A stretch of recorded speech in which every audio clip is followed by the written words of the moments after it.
Hello दोस्तों, मेरा नाम धीरज है। दोस्तों, आज की शानदार वीडियो में हम जानने वाले हैं ट्रेडिंग मिस्टेक्स के बारे में कि ट्रेडिंग करते वक्त हमें क्या क्या गलतियां नहीं करना चाहिए। देखिए दोस्तों, आपने भी कई बार ये प्रॉफिटेबल ट्रेडर्स के जुबान से सुना होगा कि उन्हें प्रॉफिटेबल ट्रेडर बनने में 2 सालों का समय लगा, 3 सालों का समय लगा, 4 सालों का समय लगा और कोई कोई तो बताते हैं कि उन्हें प्रॉफिटेबल ट्रेडर बनने में 5 सालों का भी समय लगा। तो आखिर क्यों इतना समय लग जाता है एक ट्रेडर बनने में, और हम कैसे इस गलतियों को अवॉइड करके जितना जल्दी हो सकता है उतना जल्दी हम ट्रेडर बन सकते हैं प्रॉफिटेबल। तो आइए अब इसे हम शुरू करते हैं। देखिए दोस्तों, आज हम केवल गलतियों के बारे में नहीं जानने वाले हैं, हम जानने वाले हैं उसके उपाय के भी बारे में कि हम कैसे इसे सही कर सकते हैं, यानी हमें क्या नहीं करना है और उसके बदले में क्या करना है, ये हम जानने वाले हैं। तो आइए अब इसे हम शुरू करते हैं। देखिए दोस्तों, एक बिगनर सबसे पहले क्या गलती करता है, जैसे मान लीजिए मैं आपको बताता हूँ कि मैं पिछले 5 से 6 सालों से अलग अलग चीज़ों पर काम करता आ रहा हूँ। यानी कि मैं कभी कभी YouTube पर अलग अलग कैटेगरी में वीडियो बनाता था, यानी कि कभी मैं फैक्ट का वीडियो बनाता था, कभी मैं सिंगिंग का, तो कभी एक्सपेरिमेंट का, तो कभी स्टॉक मार्केट का, बहुत पहले। यानी अलग अलग चीज़ों पर मैं काम करता था। तो मुझे ये समझ में ही नहीं आता था कि मैं करूँ तो करूँ क्या। तो देखिए, जब मैंने ये देखा कि ट्रेडिंग मेरे लिए परफेक्ट है, मैं इसमें काम कर सकता हूँ, इसमें मेरा मन लग रहा है, तब जाकर मैंने इसमें आया और तब जाके मैं अपना इसमें कैरियर बनाया। पर एक बिगनर क्या करता है, वो जाता है इंस्टाग्राम पर, वहाँ पर देखता है ट्रेडर्स लोगों का लाइव कि कैसे ट्रेडर्स लोग इतना बढ़िया बढ़िया गाड़ी खरीद रहे हैं, इतना अच्छा घर बना रहे हैं, इतना बढ़िया वो कपड़ा खरीद रहे हैं। हर एक चीज़ देखता है एक इंसान। देखिए, इंसान के मन में लालच होता है और वो लालची बनने के चक्कर में वो अपना पैसा भी गंवा देता है। यानी कि जब वो देखता है कि अच्छा गाड़ी कैसे ये ट्रेडर ख़रीदा, तो वो सोचता है कि मैं भी जाऊंगा ट्रेडिंग करूंगा और ट्रेडिंग करने के बाद से मैं भी जल्द से जल्द करोड़पति बन जाऊंगा। पर देखिए, इतना आसान तो बिल्कुल भी नहीं है ट्रेडिंग। तो सबसे पहले आपको क्या करना है, सबसे पहले आपको डिसाइड करना है कि हाँ, मुझे ट्रेडिंग ही करना है, इसके अलावा मेरे जीवन में कोई और काम होगा ही नहीं। जब तक आप ट्रेडिंग से 1 करोड़ रुपये नहीं कमा लें, तब तक आप इसके अलावा कोई और बिजनेस भी नहीं करेंगे। मैंने भी यही सोचा कि देखिए, मैं भी ट्रेडिंग करने के अलावा कुछ और भी तो कर सकता था, पर मैंने सोचा कि जब तक मैं भी ट्रेडिंग से 1 करोड़ नहीं कमा लूँ, तब तक मैं कोई नेक्स्ट बिजनेस भी नहीं करूँगा, क्योंकि जब मैं अलग अलग चीज़ों में फंस जाऊंगा तो मैं ट्रेडिंग से मेरा ध्यान भटक जाएगा। तो आपको क्या करना है, आपको सबसे पहले ये डिसाइड करना है कि मुझे मेरे जीवन में केवल ट्रेडर ही बनना है जब तक कि मैं 1 करोड़ रुपये ना कमा लूँ। और जब 1 करोड़ रुपये आप कमा लेंगे तो उसके अलावा आप कुछ भी बिजनेस कर सकते हैं पैसों के लिए। पर देखिए, ट्रेडिंग एक स्किल है, जैसे कि पेंटिंग एक स्किल है, ड्राइवरिंग एक स्किल है, मतलब कि उसी प्रकार से ट्रेडिंग भी एक स्किल है, यानी एक गुण है।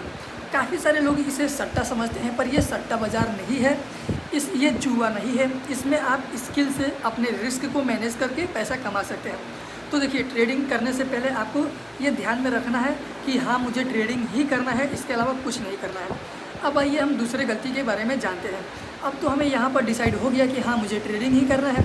तो ट्रेडिंग करने से पहले एक बिगनर क्या करता है, अब बिगनर के बारे में हम जानते हैं। अब एक इंसान है, वो इंसान से मतलब हट करके अब ट्रेडर हो गया। मैं पहले एक लड़का था, अभी भी लड़का ही हूँ, पर मेरा कैरियर अब ट्रेडिंग में आ गया है। मेरा पहला कदम अब ट्रेडिंग में आ गया है। पहला कदम मैंने कैसे रखा और पहला कदम रखने के बाद मैंने क्या गलतियाँ किया और आपको क्या नहीं करना चाहिए, अब हम जानते हैं। देखिए, जब मैं ट्रेडिंग में पहला कदम रखा तो मुझे चार्ट को देख करके इतना ज़्यादा टेंशन होता था, मुझे समझ में ही नहीं आता था कि अरे बाप रे, मैं इसे कैसे समझूंगा, मैं क्या सीखूंगा तो इसे समझ पाऊंगा, क्या मैं इसे कभी समझ भी पाऊंगा कि नहीं।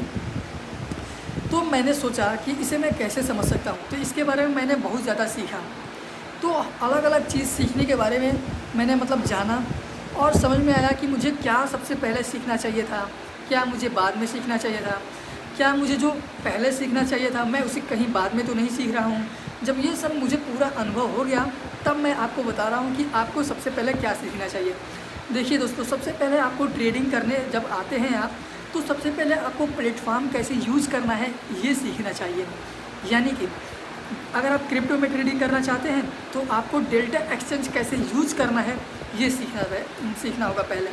यानी कि डेल्टा एक्सचेंज में मार्केट क्या होता है, फ्यूचर क्या होता है, ऑप्शंस क्या होते हैं, आपका बैंक बैलेंस कैसे चेक करना है, केवाईसी कैसे कंप्लीट करना है, विड्रॉल कैसे करना है, डिपॉजिट कैसे करना है, आप एंट्री कैसे बनाएंगे, एग्जिट कैसे लेंगे, यानी हर एक चीज़ के बारे में आपको सीखना है प्लेटफॉर्म को। सबसे पहले प्लेटफॉर्म को जब आप सीख लेंगे तो आपका दिमाग का बोझ सारा ख़त्म हो जाएगा। अब देखिए, आपको सबसे पहले डेल्टा एक्सेल सीखना है अगर आप क्रिप्टो करना चाहते हैं। तो देखिए, उसके बाद से आप कुछ भी ट्रेडिंग करना चाहते हैं तो आपको ट्रेडिंग व्यू सीखना होगा। यानी कि ट्रेडिंग व्यू एक ऐसा प्लेटफॉर्म है जहां पर पूरा ट्रेडर यानी दुनिया के 100 में 100% आप समझ सकते हैं कि ट्रेडिंग व्यू का ही एप्लीकेशन यूज करते हैं। उसी पर आप जाकर के चार्ट को देखते हैं कि कैसे हमें चार्ट में एनालाइज करना है। तो आप ट्रेडिंग व्यू सीखेंगे। पहले आप अपने प्लेटफॉर्म को सीखेंगे, डेल्टा एक्सचेंज को, फिर आप जाकर के ट्रेडिंग व्यू को सीखेंगे कि हाँ, ट्रेडिंग व्यू में कैसे मुझे अलर्ट लगाना है, अलार्म कैसे सेट करना है, ट्रेंड लाइन कैसे हमें लगाना है, कैसे हमें सपोर्ट निकालना है, कैसे हमें रेजिस्टेंस निकालना है, कैसे हमें बाई सेल, यानी इनकी आपको सबसे पहले ट्रेडिंग व्यू एप्लीकेशन कैसे यूज़ करना है ये सीखना होगा। तो क्या करना है, जैसे मान लीजिए मैं एक इंसान था, इंसान से मैंने बना ट्रेडर। अब ट्रेडर जब पहला कदम रख रहा है ट्रेडिंग के मतलब फील्ड में, तो वो क्या करेगा, सबसे पहले प्लेटफॉर्म को सीखेगा। जैसे कि जिस प्लेटफॉर्म में वो पैसा लगाने वाला है उसे सीखेगा। दूसरे नंबर पर वो ट्रेडिंग व्यू सीखेगा। जब ये जो 2 काम सीख लेगा तो देखिए उसका 30% काम समाप्त हो गया। यानी 70% अगर आप ट्रेडर बनना चाहते हैं तो 30% आपका काम समाप्त हो गया। एक बिगनर के लिए बता रहा हूँ अभी। तो इतना काम समाप्त होने के बाद से देखिए क्या होगा। अब आपको क्या करना है, इसके अलावा तीसरे नंबर पर आपको क्या करना है, आपको ट्रेडिंग के बारे में पूरा हिस्ट्री जानना है कि आखिर ट्रेडिंग कब से हुआ, कब से ये शुरू है, कब तक चलेगा, इसे कौन चलाता है, इसमें हम कैसे काम कर सकते हैं, आखिर ट्रेडिंग में हम पैसा लगाएंगे तो इसका लॉजिक क्या होता है, किस प्रकार से ट्रेडिंग चलता है। यानी इसका पूरा हिस्ट्री से लेकर के जितना भी बेसिक आप सीख सकते हैं ट्रेडिंग के बारे में। अभी देखिए ये पूरा फंडामेंटल है, यानी कि ट्रेडिंग में भी फंडामेंटल आपको देखना है, हिस्ट्री के बारे से लेके हिस्ट्री के बारे में से उसके बाद से आपको कैसे इसमें काम करना है, हर एक चीज़ देखना है। तो जब आप इसके बारे में फंडामेंटल यानी पूरा बेसिक जान जाएंगे तो आपका 20% काम समाप्त हो जाएगा एक बिगनर के लिए। यानी कि 50% आपका काम हो गया। अब क्या करना है, 50% आपको क्या करना है, टेक्निकल सीखना है। यानी कि पहले हमें सीखना है 20% आपको कैसे 10% मतलब देखिए 50% कैसे काम हुआ, पहले 10% में आपको सीखना है कि कैसे प्लेटफॉर्म यूज करना है। दूसरा 20% में आपको देखना है कि कैसे मुझे ट्रेडिंग व्यू एप्लीकेशन यूज करना है। ये दोनों मिला करके हो गया 30%। फिर तीसरे नंबर पे आपको देखना है कि कैसे इसका पूरा हिस्ट्री, पूरा बेसिक आपको जानना है ट्रेडिंग के बारे में। ये हो गया 20%, यानी कि 50% आपका कंप्लीट हो गया। अब 50% जो बचता है एक बिगनर के लेवल पे बता रहा हूँ, उसको सीखना चाहिए टेक्निकल एनालिसिस।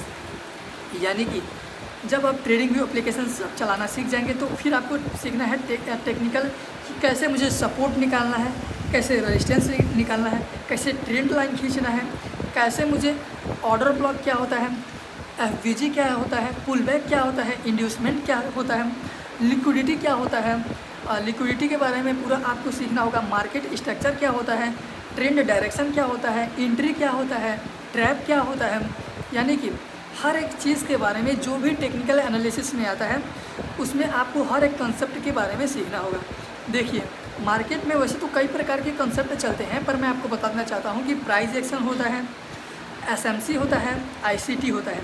ये तीनों चीज़ों के बारे में आपको देखना होगा और इसमें से आपको अपना एक स्ट्रेटजी बनाना होगा टेक्निकल एनालिसिस सीखने के बाद से। ये पूरा आपका 50% काम समाप्त हो गया। यानी कि आप अब एक बिगनर लेवल पर आप 100 में 100% काम कंप्लीट कर दिए हैं। अब इसके बाद से होता है इंटरमीडिएट, यानी इसके बाद से आपको रिस्क सीखना है। कई बार ये सब सीखने के बाद से एक बिगनर क्या गलती करता है, वो एंट्री जहाँ पर लेता है एंट्री ले लेता है, पर क्या करता है उसे ये पता ही नहीं होता है कि मुझे इसमें रिस्क कितना लेना है। उसके बाद से अगर उसके पास 100 रुपये है तो वो 50 रुपये का पहले ही ट्रेड में लॉस कर देता है। तो एक बिगनर को ये नहीं करना चाहिए, वो देखना चाहिए उसे कि मेरा जो स्ट्रेटजी है उसका विन रेट क्या है। विन रेट के बाद से उसे देखना है कि इसका रिस्क रिवार्ड क्या है। ये सब गलतियाँ वो करता है। इसके बाद से जब हर एक चीज़ सीख लेता है विन रेट के बारे में, रिस्क रिवार्ड के बारे में, तब वो उसे एंट्री के बारे में सीखना चाहिए। तो आपको भी क्या करना है, पहले आपको रिस्क रिवार्ड सीखना है, फिर एंट्री के बारे में सीखना है, इसके बाद से प्रो लेवल पे आ जाते हैं। तो मैं आपको बताया था कि हम बिगनर लेवल पर जानने वाले हैं। आई होप कि आपको इतना समझ में आया होगा कि आपको सबसे पहले क्या सीखना है, प्लेटफॉर्म, फिर ट्रेडिंग व्यू, फिर आपको कैसे आपको 50% में सीखना है कि कैसे टेक्निकल एनालिसिस, फंडामेंटल एनालिसिस, हर एक चीज़ सीखने के बाद से आप ट्रेडिंग में जब अपना करियर बनाएंगे उसके बाद से अलग अलग फील्ड में काम कर सकते हैं। यानी